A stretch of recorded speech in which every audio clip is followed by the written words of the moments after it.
Hey, all right, welcome back, everybody. So we got like a new pickup today.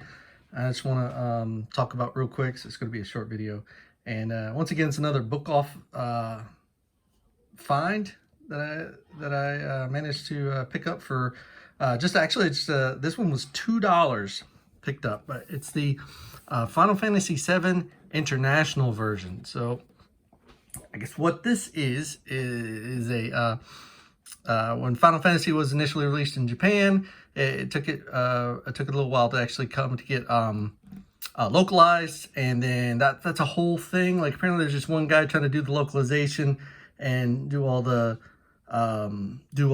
translation and stuff like that, and that's why a couple of the problems that carried over and persisted throughout the years. That's where they come from, like Aerith being named Eris in the U.S. and just a whole bunch of stuff. But anyway, it took a little bit to get over here, and then when they got over here, they actually made some tweaks to it. So they put in a couple more weapons, like the ruby weapon and the emerald weapon. They touched up the pre-rendered backgrounds a bit.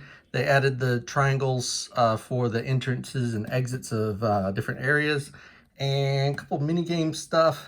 Anyway, they just kind of tweaked it as they could while they were waiting for everything to be localized. And then when it finally released, it went gangbusters. This was a lot of people's first entry into the Final Fantasy series on the PlayStation. It wound up being a beautiful game, and the game is still fun. Although the graphics are a bit rough these days, the game is still fantastic. Yeah, so well, since the US version got all this cool stuff, Square actually doubled down on the Japanese market and just sold the same game, but with the American tweaks back. So they sold Final Fantasy VII, fixed it, sold it to the US, and then took the US version, brought it back to Japan to sell it again as the international version. But there's a little bit more to this. We'll take a look at the outside case here. It's your standard jewel case, dual plate. But you see here it talks about it's got the extra cutscene with Cloud and Zack in the back of the truck, and it talks about ruby weapon here.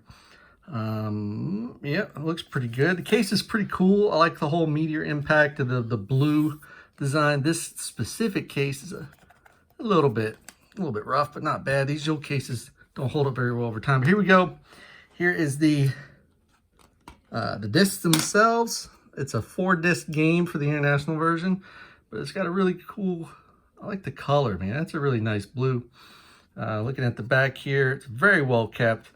I'm very happy with all my purchases from Book Off because just the quality and the care is like pretty top notch. Everybody takes care of their games here, especially when they resell. So there we go. So second disc, that's as normal. Open up, we got the third disc there. We have our booklet. And once again, I'm going to comment that game booklets are a lost art form. All right, there's all the basic information. I love the character portraits here. Super nice.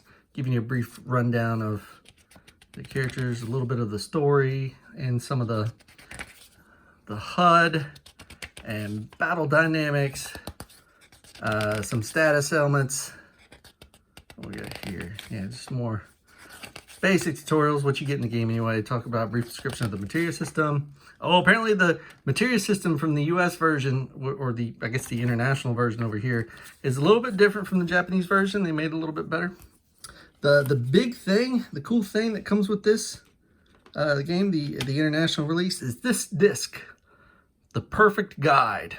So this disc has just a ton of information, and I've kind of read through it and played through it a bit just recently before I made this video, and it has like just a ton of stuff, right? Basically, if you have the Brady game guide, it's that on the disc, which would make it a little bit troublesome if you were trying to get play the game while you're looking through this and stuff like that. But and I guess it's not meant to be done at the same time like the Brady guides, but just more and more and more information, giving you detailed backgrounds for each and every character. a bunch of the side characters, the whole Chocobo racing event, the Golden Saucer, all that stuff is in here. And this is a really great pickup for, like I said, $2 at Book Off. All right, I got more stuff. Y'all just wait. See you next time.